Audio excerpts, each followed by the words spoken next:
Estamos aqui para dar voz ao povo, em defesa dos cidadãos, pela dignidade humana. Todos temos deveres, mas também todos temos direitos. Será que existe justiça? Isto é o povo a falar. A história da humanidade está repleta de estágios evolutivos que tiveram como alavanca, de alguma maneira, a descoberta ou de uma fonte de energia, ou de uma forma de utilizar a energia, ou inclusive de transformar a energia existente em algo benéfico. Olha, voltemos o mais atrás possível, a descoberta do fogo, ou então a própria revolução industrial, ou então a tão assustadora energia nuclear, que agora, aparentemente, com o avanço da ciência, já não é tão nociva assim. Sempre e quando não pensemos em cenários de guerra. Boa noite, meu nome é João Nuno Pinto e isto é o Povo a Falar. Estou consigo de segunda a sexta-feira, neste mesmo horário, emissão em simultâneo Curiacos TV e Rádio Vida 97.1. Olha, e o tema deste mês é relacionado com um pedaço de água, um lago que podia servir de fonte de energia. Mar Morto. E tal como temos dito ao longo do tempo, Mar Morto porque as condições daquela água não permitem qualquer tipo de vida. Mas olha, sabe o que é que permite? Toda uma indústria de cosméticos, de shampoos, não é que eu precise, mas que são derivados precisamente daquela zona. O que é que eu quero dizer com isso? Olha, nada se perde, tudo se transforma. A grande pergunta que temos que colocar em Portugal é que se realmente a energia ou a eletricidade ou aquilo que vai fazer com que as máquinas funcionem e os produtos cheguem às nossas mesas ou cheguem às nossas vidas, será que é competitivo? Será que uma indústria portuguesa ou uma multinacional que queira instalar-se em Portugal vai encontrar na energia uma fonte, não digo de rendimentos, mas pelo menos um custo assegurado, contido, que pode realmente ser pensado e planeado? E essa é que é a grande pergunta, porque em Portugal é tudo muito intermitente, inclusive a nossa energia. Digo eu que não percebo nada disto.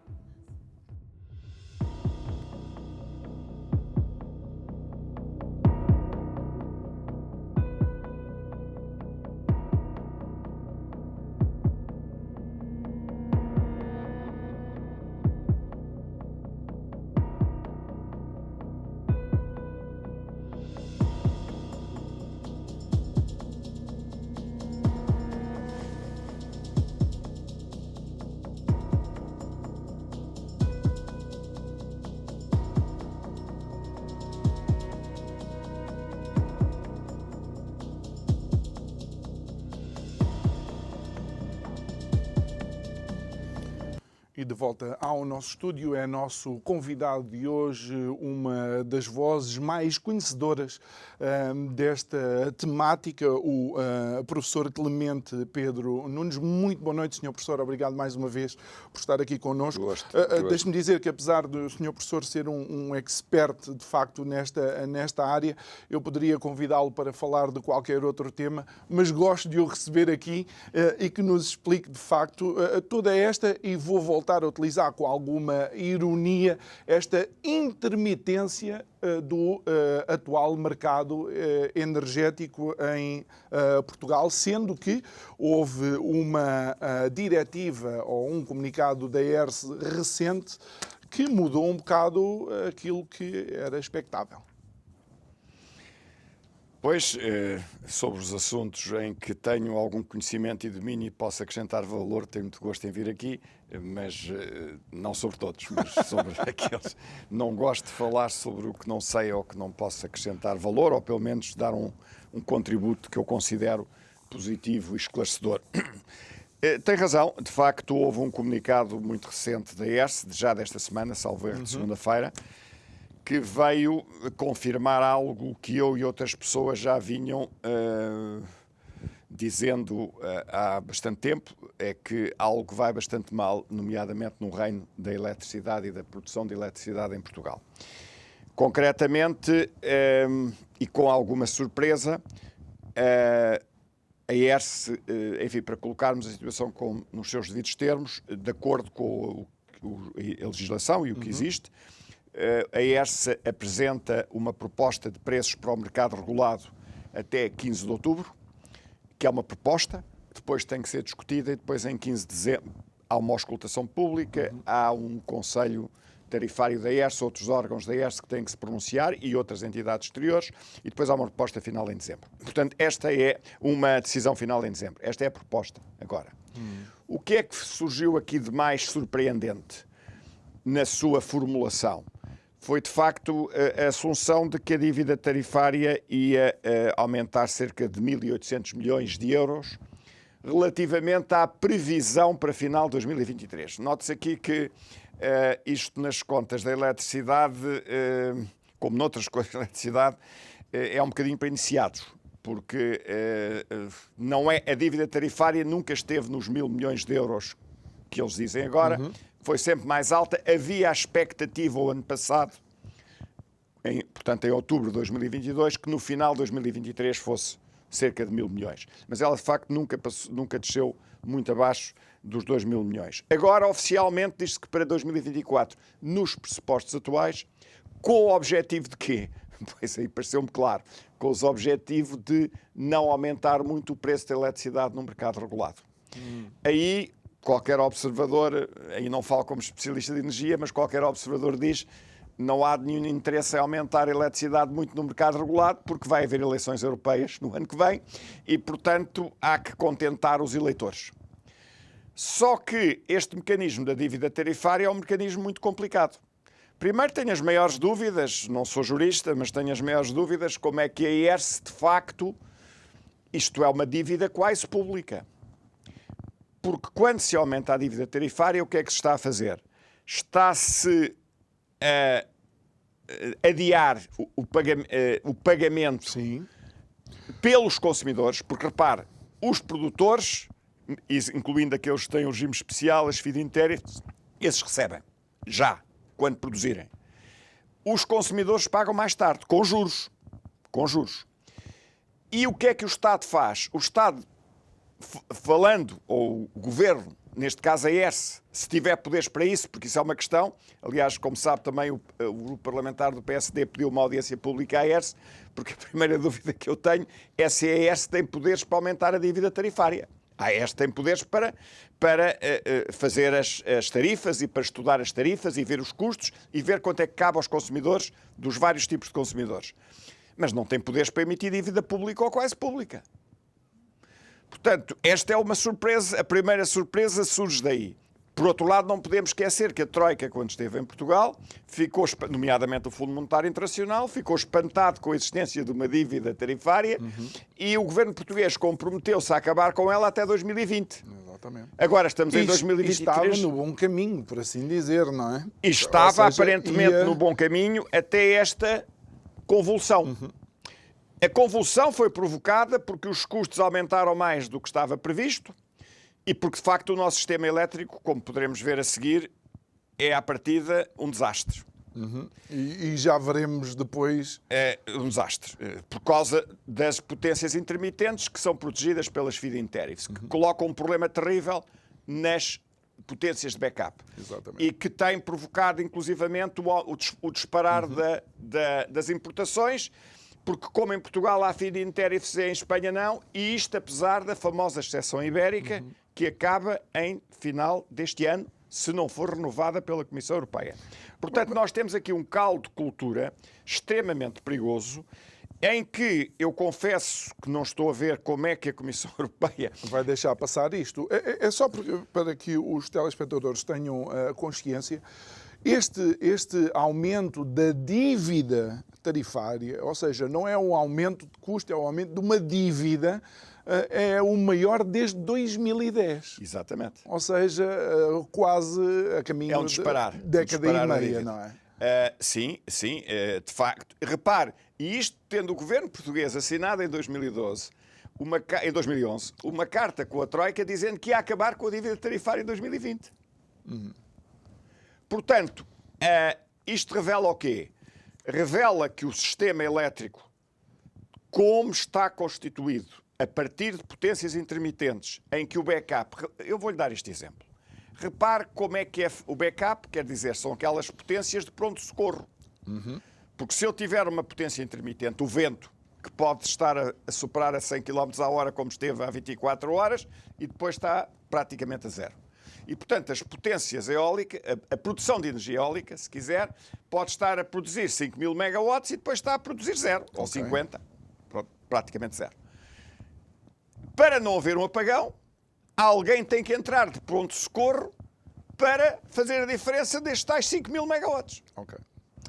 Ora, suponha que o programa, digamos, para simplificarmos, a programação de eletricidade é feita basicamente à hora. Portanto, é chamado despacho nacional, ou equivalente, tem que prever em todas as horas que não haja apagões.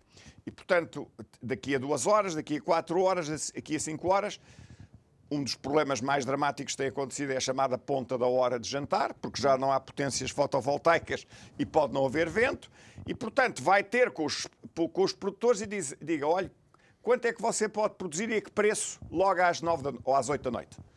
E ele dá o seu valor. Se for uma central de gás natural, por exemplo, que é o caso típico em Portugal, visto que já não temos a carvão, que esteja parada, ele diz, está bem, eu arranco logo à noite, mas eu estou parado. Como você tem as feed-in tariffs das intermitentes, eu produzo durante 2 ou 3 ou 4 horas ou 5 e depois sou obrigado a fechar outra vez com custos brutais.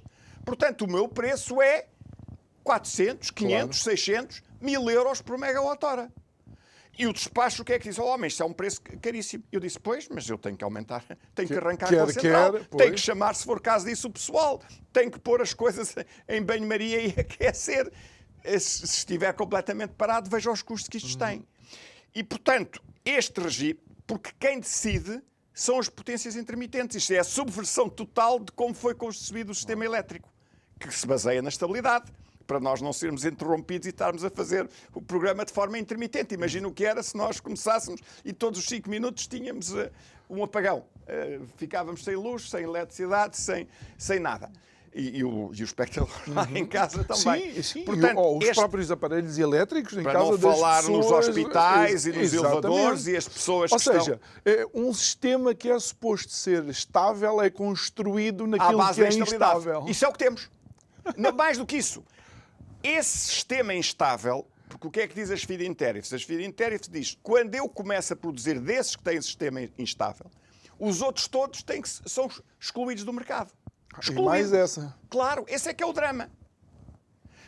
Por isso é que, nos últimos, desde que fechou as centrais a carvão, o sistema elétrico, para evitar esses para-arranca em Portugal, tem ido comprar sobretudo a Espanha. Porque sendo um mercado maior, é mais fácil encaixar estas intermitências. Professor, portanto, um sistema mais irracional que este é difícil conceber. E retirar os outros, ou seja, fechar a porta aos outros de colocar energia à disposição, no fundo também é monopolizar o mercado.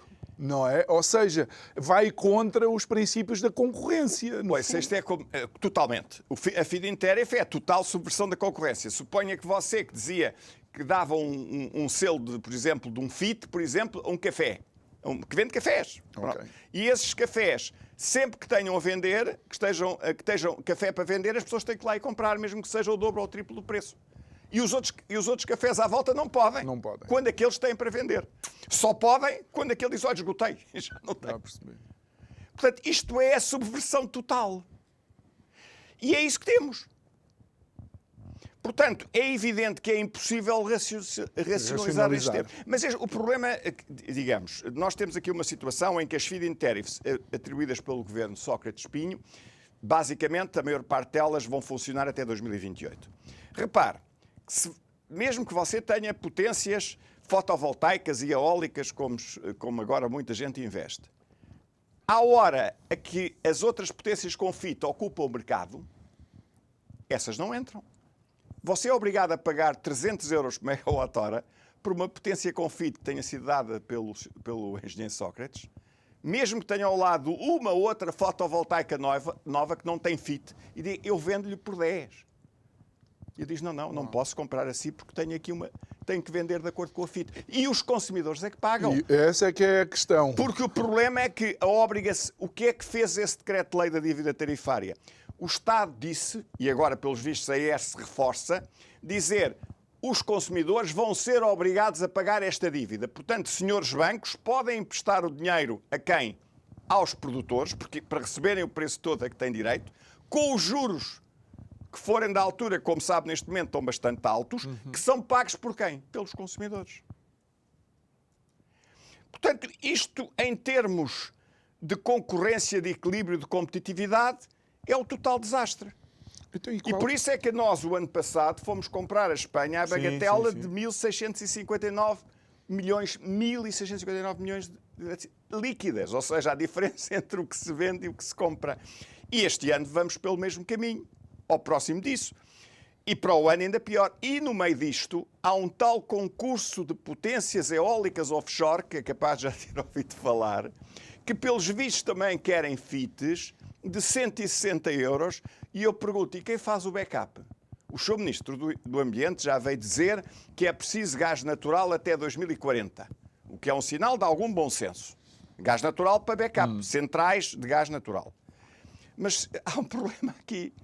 É que a única grande central que está obrigada a funcionar, porque repare, uma central em mercado, se não tiver um contrato especial, pode recusar-se a produzir ou pode pedir pelo o preço que quiser, se não houver exceção ibérica. Se houver exceção ibérica, há uns limites. Okay. Podemos entrar nesse problema. Mas se não houver, se você diz, olha, eu preciso de 1000 megawatts em falta para hoje às 9 da noite, para não ter um apagão, ele vai ao que houver. Se o melhor é 1000 euros por megawatt-hora, o sistema paga. Quando diz o sistema, é os consumidores. Depois, que pagam depois direto ou indiretamente na tarifa e depois cá aparecem as contas da ES. Está a ver? E, portanto, essa situação, só há uma central que tem um chamado contrato de fornecimento neste momento, que é a central da Tapada do Outeiro, no Grande Porto. Esse contrato acaba agora, 2024, agora para o ano que vem. Não sei exatamente o mês, mas é alguns em 2024.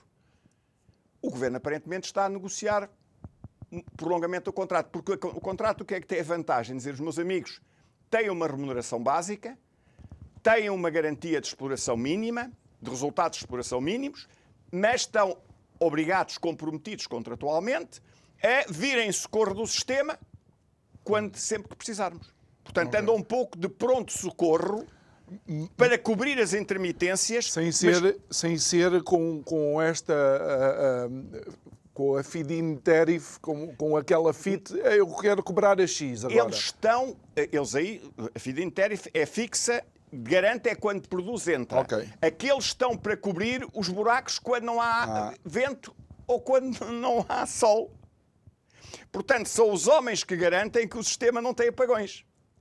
Se tiver um contrato com esses, que não está negociado ainda, o ministro Duarte Cordeiro deu indicação de que estará a negociar neste momento, não tenho qualquer inside information sobre o que é que se está a passar por trás da cortina, ou nos bastidores, mas Portugal precisa desesperadamente ter cá uma central dessas, porque senão depende totalmente de Espanha ou de ficar, de facto, no apagão. Porque a outra forma que existe em Portugal, significativa, de, digamos assim, encaixar intermitências, são as chamadas barragens de bombagem. Portanto, turbinagem e bombagem. São duas barragens juntas. Quando há eletricidade a mais, entre aspas, porque há vento ou porque há muito sol, a eletricidade é injetada em baixo e a água é transportada para cima. Quando há falta de eletricidade, turbina-se. Ao contrário, está a ver? Aliás, é isso, por isso que é que eu defendo que não percebo porque é que não se acelera rapidamente a instalação de sistema de bombagem em 3 centrais que já existem na bacia do Zezer, que são Cabril, Bolsã e Castelo de Bode. Mas uma das justificações para este aumento da dívida é, de facto, também o não investimento ou o adiamento dos custos com as renováveis. Ou seja, em vez de haver um investimento ou uma... como é que eu hei de explicar? Uma injeção do capital necessário para que as renováveis estejam devidamente estabelecidas, há como é que eu hei de explicar? Há o sobrecusto que depois acaba por ter que ficar... O sobrecusto vem das renováveis intermitentes. O grande sobrecusto do sistema elétrico é termos ele baseado em renováveis intermitentes, porque você tem outras renováveis que não são intermitentes. Tem a biomassa.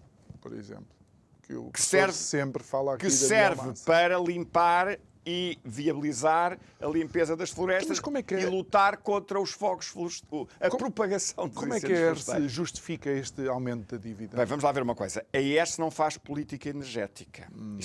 Isto é a confusão toda aqui em cima. Quem faz política energética é o governo. O problema aqui é que a ERSE, ao decretar um aumento da dívida tarifária, é capaz de estar, eu sou muito por dentro aqui porque sou professor de engenharia, não sou de direito, mas do que eu leio e do português que eu entendo, é capaz de estar a extravasar as suas competências. Porque não estou a ver muito bem como é que a ERSE pode obrigar os consumidores a pagar no futuro de acordo com aquelas regras. Porque enquanto estávamos a diminuir a dívida tarifária, ainda era adequado. Não se esqueça que já houve um presidente da ERSE que se demitiu quando começou a dívida tarifária. Foi o engenheiro Jorge Vasconcelos, quando era ministro Manuel Pinho. Exatamente por razões semelhantes.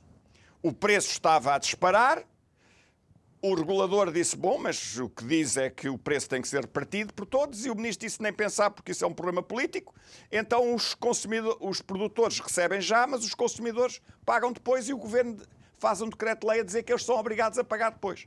E daí a dívida ter disparado depois e subir. Só começou a descer quando veio a Troika. Depois da Troika vir. Porque, de facto, quando a Troika se confrontou com isto... Ou seja, isto tinha todo o desenho de poder ser um aumento sempre exponencial da dívida. Como esta é uma dívida chamada escondida, porque, aliás, a Troika, a certa altura, propôs que a dívida tarifária fosse a dívida pública. Pois. Simplesmente aí o empréstimo da Troika já era de tal maneira, 170 mil milhões de euros, ainda havia a questão da banca, como se viu depois, trouxe para aí uns engulhos bastante razoáveis. Eles disseram, não, então fazemos um acordo, vocês comprometem-se a acabar com isto até 2020, portanto a Troika só aceitou. Isto é mais ou menos público, não estou aqui a fazer nenhuma inconfidência, já foi revelado várias vezes. A Troika só aceitou não levar a dívida tarifária, a dívida pública, perante o compromisso do Governo de acabar em 2020. Mas agora estamos em 2023 e o Governo diz que vai agora subir outra vez para 2 mil milhões. Portanto, a Troika já não existe, ou pelo menos diretamente, embora o Fundo Monetário Internacional de cá venha. E aparentemente o nosso Governo vai voltar E o nosso Governo vai voltar à chamada, como se costuma dizer, maus vícios do antigamente. Do passado. Voltou ao doping. Nós vamos aproveitar este momento e vamos até à rúbrica de direitos do consumidor. Depois regressamos para continuar a nossa conversa com o professor Clemente Pedro Nunes. Até já.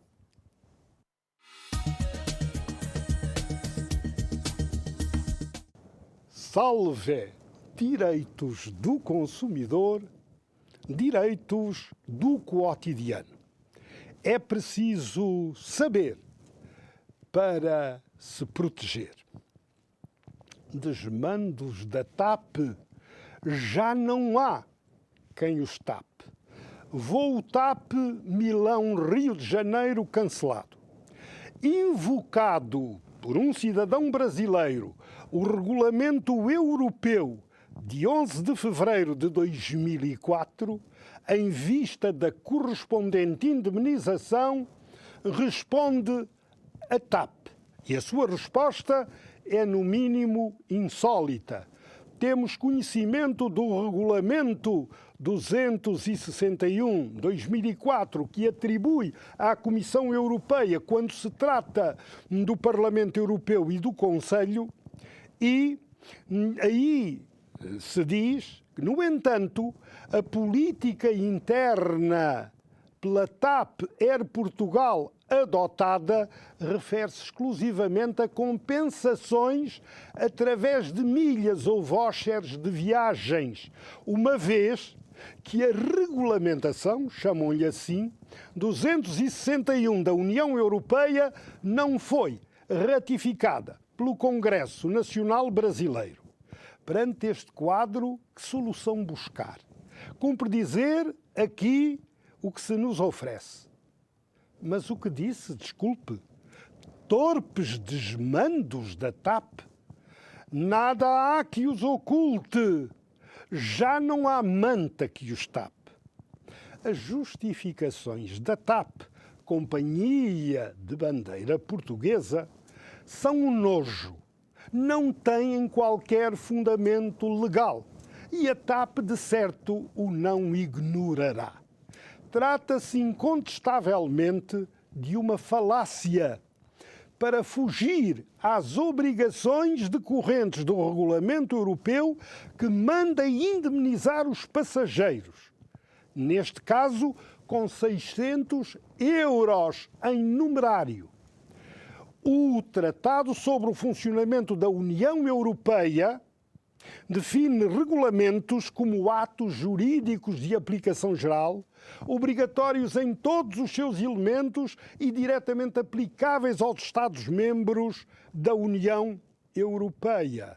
O regulamento tem regras uniformes que valem, sem exceção, no caso da Ilha do Pico a Malmö, na Suécia, de Brest a Bucareste.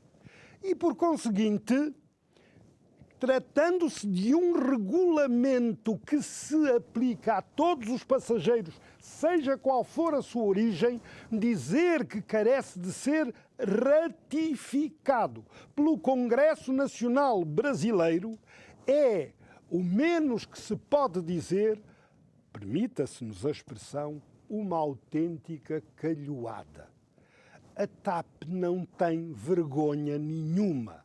Usa de todas estas falácias para iludir os consumidores, para, de algum modo, brigar com a falta de conhecimento dos consumidores que se convencem da bondade das suas soluções.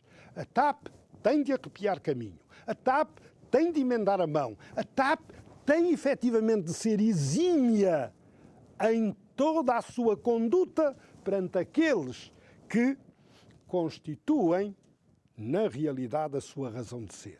Os cidadãos, os consumidores, os passageiros.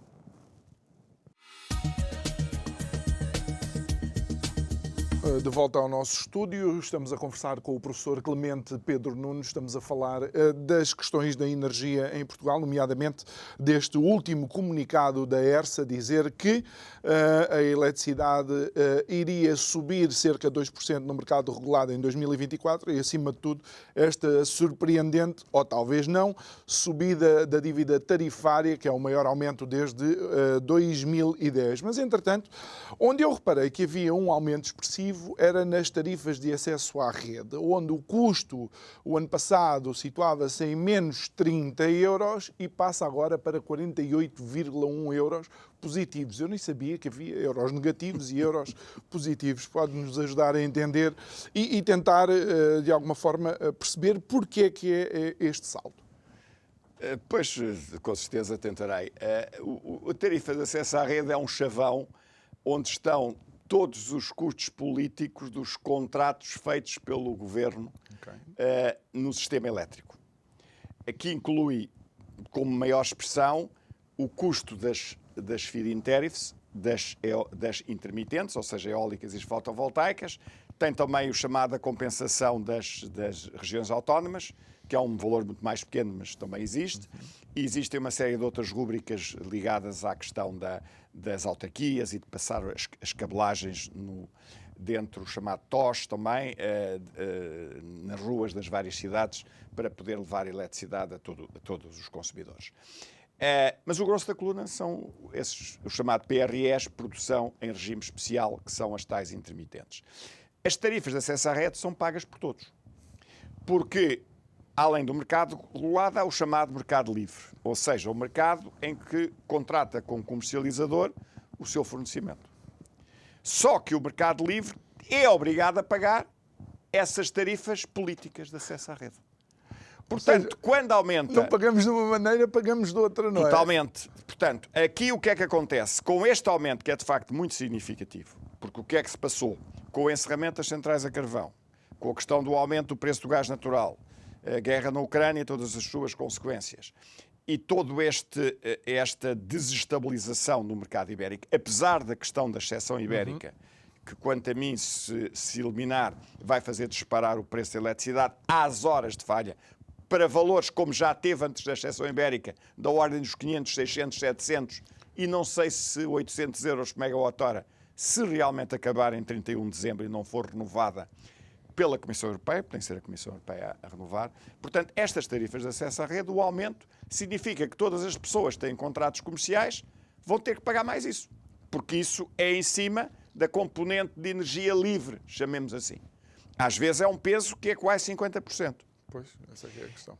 O ano passado, a PRE foi negativa durante um ano, durante algum tempo, porque as feed-in tariffs, como têm um preço fixo, se o preço da eletricidade no mercado está muitíssimo alto, foi o caso do início da guerra da Ucrânia, em que disparou para valores altíssimos o gás natural e antes do mercado ter estabilizado, aí há um ganho relativamente às potências intermitentes quando elas estão a funcionar.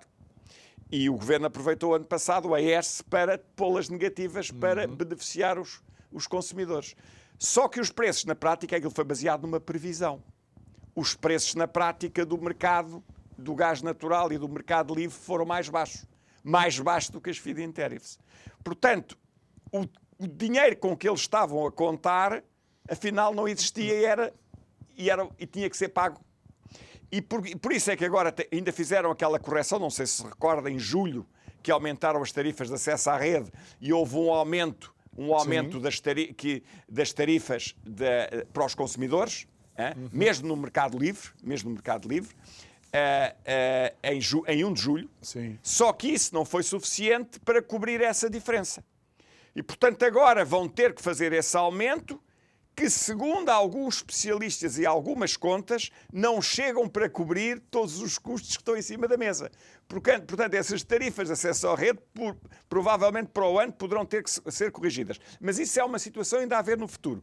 Esta agora já está em cima da mesa. Portanto, repare, se eu pagava menos 40 por essa correção do fator político, depois acresce o valor da energia, agora vou pagar mais 40, tenho uma diferença de 80 euros por megawatt. Pois, essa é que é a questão. É uma diferença brutal.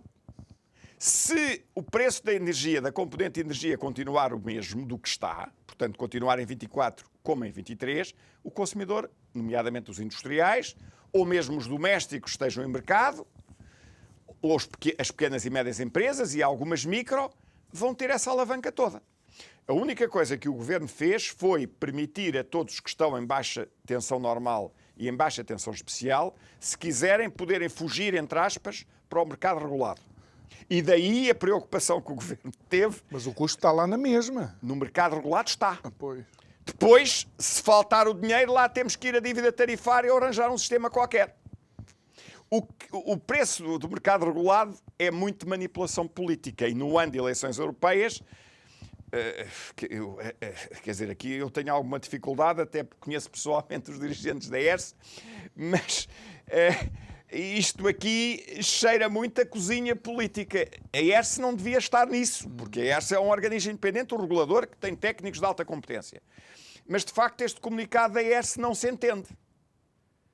Porque a ERSE não tem poderes para aumentar a dívida tarifária tanto quanto eu vejo e com toda a ignorância que eu tenho de da leitura de direito público. E da leitura que se faz do comunicado, não se ouve, ou a ERSE não menciona que está a tomar esta decisão por indicação de que não quer pode. que seja. Isso nunca podia. Pois. Porque a ERSE, por definição, é independente.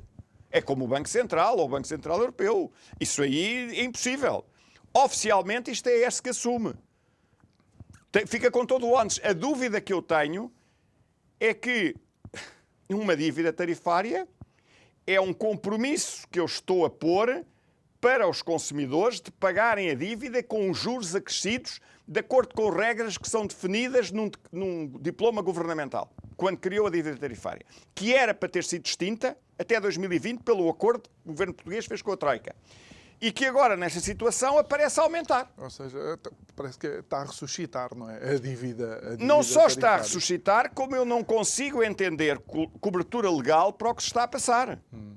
Mas aí é a minha posição como a opinião pública vulgar, porque não sou jurista para interpretar isto à lei do direito internacional público ou do direito português. Eu não encontro, a ERSE não tem poderes para fazer emissão de dívida quase pública, nem para obrigar os consumidores a pagar. Se está a diminuir a dívida, eu entendo, pronto, está a criar uma condição pela qual está gerindo as tarifas. Agora, aumentar a dívida? Só por decisão governamental, só por um decreto-lei. Acho eu. Sim, até porque isto implica, vai ter impacto em todos os investimentos que possam existir. E olhando também para que investimentos é que há, e uma vez estamos há pouco tempo, ou temos estado a falar no Orçamento de Estado, como é que vê os investimentos na energia? O Orçamento de Estado, nos investimentos da energia, não tem. Aí são mais os PRRs e os Portugal 2030. E aí acho que a grande falha que está aí, por exemplo, é a questão da biomassa, da recolha da biomassa, que é o problema gravíssimo dos incêndios de verão. Como já dissemos várias vezes aqui, o problema da ignição tem a ver com os incendiários, mas o problema da propagação tem a ver com a limpeza das florestas e com as condições para isso ser feito de uma forma economicamente viável. Agora, e o PRR, que realmente apostou muito em investimentos que não estão, em tecnologias que não estão maduras, como é o caso do hidrogênio e outras, que na prática, do que eu tenho lido, estão bastante a patinar, na prática. Agora, eu compreendo uma situação, vamos lá ver, aí o mais grave e o que agora está mais em cima da mesa é a tal questão do IUC, sobretudo para os carros antigos, por uma questão Sim, porque as metas de descarbonização e tudo isso, digamos, quer concordemos com elas ou não, tal como o professor disse aqui uma vez, e eu quero recordar, não tínhamos necessidade nenhuma de estar na linha da frente desta questão, até porque a tecnologia não estava devidamente desenvolvida e acho que estamos a pagar muito mais caro do que era suposto. Como se vê, exatamente. Porque a questão, o problema gravíssimo que exige é que a armazenagem de eletricidade é só indireta. Agora, repare-me o seguinte. Numa perspectiva, e aí estou a falar como um observador interessado que acompanha as questões da economia, mas é difícil explicar como é que você vai fazer um imposto adicional sobre quem tem os carros mais antigos, são os mais pobres, e os que vivem no interior. E, ao mesmo tempo, está a dar, o que até se entende, mas tem que se ver a equiparação, a quem vive no Grande Porto e Grande Lisboa, passes gratuitos, que são pagos pelo Orçamento do Estado, ou pelo Orçamento, direto ou indiretamente, por todos os contribuintes. Então a pessoa que vive em Freixo de Espada à Cinta ou que vive em Penamacor e tem que andar a tratar das suas corelas de trator ou de carro antigo, que é o único que consegue pagar, são esses que estão a pagar para os outros? Repare, há aqui, e pode-se perguntar, e não estou a tentar fazer demagogia, então e os jactos privados que pagam parece que só €1 por cada viagem ou por cada passageiro, e se pagassem 10 ou 15 ou 20? Isto é de uma insensibilidade social total, independentemente já da questão energética e ambiental. Sim. É de uma insensibilidade total, porque o ambiente pode servir muito para desculpa de ir buscar dinheiro. A questão, por exemplo, também repare, dos famosos sacos plásticos de filme estreito ser pagos por 4 cêntimos, são usados em produtos de primeira necessidade. Você vai comprar laranjas, ou pêssegos, ou alhos, ou o que for, ou couves, então, e paga 4 cêntimos, digamos, esmagando. O paradoxal desta situação, professor, e ainda aqui, mantendo-nos ainda no IUC e nesta política de colocar nos ombros dos mais pobres e, no fundo, naqueles que mais necessitam, se calhar, do seu carro anterior a 2007 para funcionar, esse custo. E, no entanto, eu não estou a dizer se está bem ou mal, mas quem tem veículos elétricos, a tarifa de carregamento vai baixar entre 4,2% e 3,2%. Portanto, quem pode, quem tem... Mesmo para os veículos elétricos custam 100 mil euros. Já alguém disse com muita piada que isto era o Robin dos Bosques ao contrário. Era roubar aos pobres para dar aos ricos. Como sabe, o Robin dos Bosques era na floresta de Sherwood, não é ao pé de Nottingham. Na Idade Média inglesa. E a gira é que ele não roubava aos ricos. Ele roubava, mas é ao governante lá da zona, não é? Ao xerife, que ele não gostava. Que ele tinha lá uns problemas. Agora, repare-me bem... O objetivo de uma política energética tem que ser a competitividade da economia e a coesão social. A competitividade da economia tem que ser feita com base em estratégias corretas, com as tecnologias corretas. E, portanto, tem que haver um planeamento nomeadamente no setor da eletricidade, que é o mais sensível.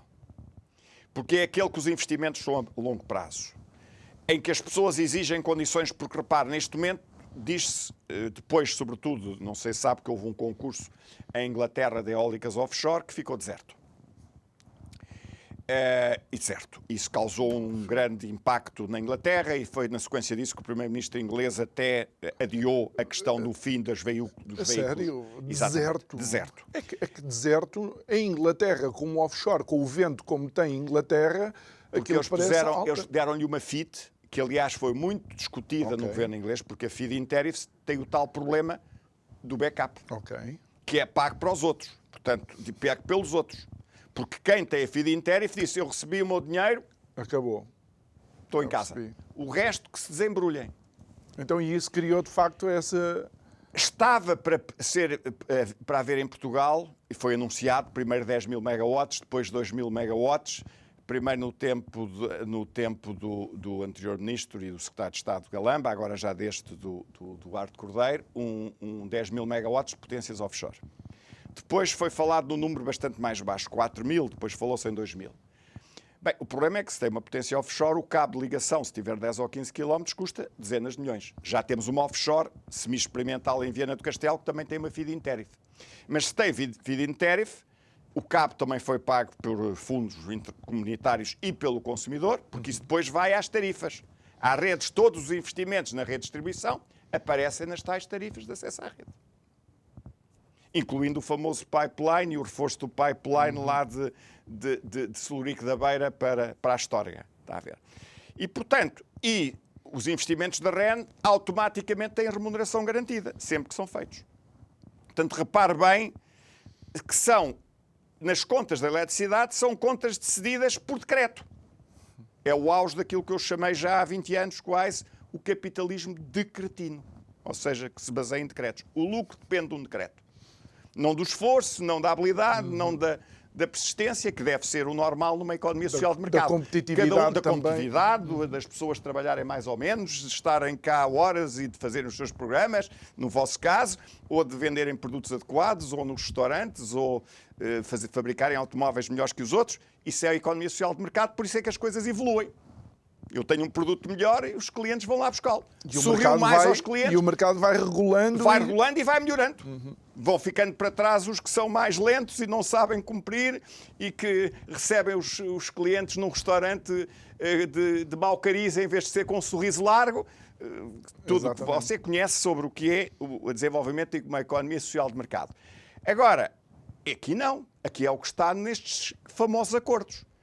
Por isso, aparentemente, em Portugal estão a exigir, diz-se, uma feed-in tariff de 160 euros por megawatt-hora para ir a esses concursos, porque essas coisas às vezes são combinadas antes, ou pelo menos tem que haver uma sensibilidade se as pessoas vão lá ou não, porque aconteceu em Inglaterra, foi um desastre. Dizer, então, mas afinal fazem um concurso para 5 mil megawatts, salvo erro, e ninguém aparece. Agora, em Portugal, tem um problema maior, porque, como sabe, no Mar do Norte, a folha d'água é de cerca de 50 a 100 metros. Em Portugal, a faixa costeira afunda logo muito próximo da costa. Portanto, ou são flutuantes, mas as flutuantes têm outros problemas, ficam mais longe da costa, o problema dos pescadores, que também já ouviu falar, porque depois há ali o problema das movimentações. Só que o problema mais grave não é esse. Se você dá um feed-in tariff a mais 2 mil megawatts, tem que ter um backup para não ter apagões. A que preço? Ao preço da ocasião que ninguém pode controlar. Ou você, de facto, contrata, e daí falei-lhe na central da Tapada do Outeiro, que terá, estou a dizer de cor, mas talvez 1.400 ou 1.500 megawatts, e que é muito importante para poder evitar apagões. E para não importarmos ainda mais de Espanha. E ainda por cima, porque em certos momentos de Espanha eles podem não ter para dar. Tem um contrato estabilizado e acordado. Um contrato estabilizado e acordado, que com certeza é complicado, porque eles vão exigir condições e porque eles vão funcionar num sistema subótimo, muito ineficiente. Porque se você está a funcionar num sistema de para-arranca... De tapar buracos. Tapar buracos. É o 112. Vocês Exatamente. não sabem a que horas... Tem que estar permanentemente pronto a ir a correr a qualquer pessoa que tenha um acidente, não é? Isso é o 112. Aqui tem que estar pronto a ir a correr a arrancar uma central com 4 ou 5 horas de pré-aviso, quando muito 12 horas. No máximo de véspera. E em que é que isto acaba por minar toda a competitividade em Mina Portugal? toda a competitividade, porque se tiver um sistema que esteja baseado em dívidas tarifárias para o futuro, a pessoa que se instala diga, então, mas eu vou instalar aqui, eu quando for comprar eletricidade daqui a 1 ano ou 2 ou 3, vou ter que andar a pagar isto tudo. A dívida toda. A pagar aquilo que Que os até outros foram concentraram a consumir. Porque se você tem uma dívida tarifária, quer dizer, desconta hoje a quem está a consumir, mas os que vão a seguir pagam a dobrar. Pagam aquilo que vão comprar depois e a diferença de preço que você não pagou. Por isso é que, na altura, o Fundo Monetário Internacional disse isto que era uma aberração. O Fundo Monetário Internacional. Que dizia que nem no terceiro mundo havia coisas destas como a dívida tarifária. Disse-o. E por isso é que estava prevista a sua eliminação. Portanto, essa ressurreição do Frankenstein, que é o que eu acho que é este aumento da dívida tarifária, me deixa estupefacto e preocupadíssimo. Porque é evidente que eu percebo sob o ponto de vista, político, mas não percebo sob o ponto de vista técnico. E a ERSE é uma entidade técnica, presidida por um técnico respeitável, professor da minha escola também, e, portanto, eu fico estupefacto. Eu não quero usar outro termo. Professor, só para que possamos entender, de facto o aumento da dívida tarifária faz com que o consumidor agora não tenha que pagar um aumento substancial, mas não faz a dívida desaparecer. Não, pelo contrário, a dívida está a aumentar. Porque, repare, é o mesmo que você não paga hoje, mas vai ter você que disse, pagar olha, mais tarde você ou mais comprou cedo. este telemóvel por 500 euros, agora paga 100. Nos próximos 4 anos vai pagar todos os anos estes mesmos 100, mais o juro todo. E mais a comissão que o banco leva por ter lá o empréstimo. Porque o banco também está a receber as comissões. Porque você que me vendeu o telemóvel recebeu agora os 500 euros. Você diz... Recebeu o telemóvel. Eu recebi o telemóvel. Vendeu o telemóvel e recebeu. Eu vendi e recebi. Ok. O dinheiro está aí. Eu paguei-lhe só 100. Assim. Mas eu recebi os 500. Porque o banco deu-lhe 400. Ok. Deu-lhe 400, mas a mim depois, só por lhe dar os 400, tem a comissão que eles têm, que é 1,8, mais o selo, mais... E o Estado também recebe. Tem imposto de selo, tem imposto de transação, tem não sei o que mais. E depois tem o juro. Nossa, mas isto parece quase uma profecia que se autorrealiza, não é? Isto é uma chamado bola de neve pescadinha de rabo na boca. Não é bola de neve da catástrofe. Você sabe que aquilo está sempre a piorar. Aliás, o próprio governo tinha-se, digamos, salientado nos últimos anos, e bem, num certo sentido, dizer que estamos a reduzir a dívida tarifária. Fazia todo sentido, não só que pelo agora, compromisso. Eu não vi a ninguém no governo se pronunciar sobre isto. Também não tem que se pronunciar, digamos, formalmente. Até porque foi a ERSE. Até porque foi a ERSE. Mas essa é a pergunta. Agora, a ERSE foi chamada ao Parlamento para explicar, de facto, esta situação.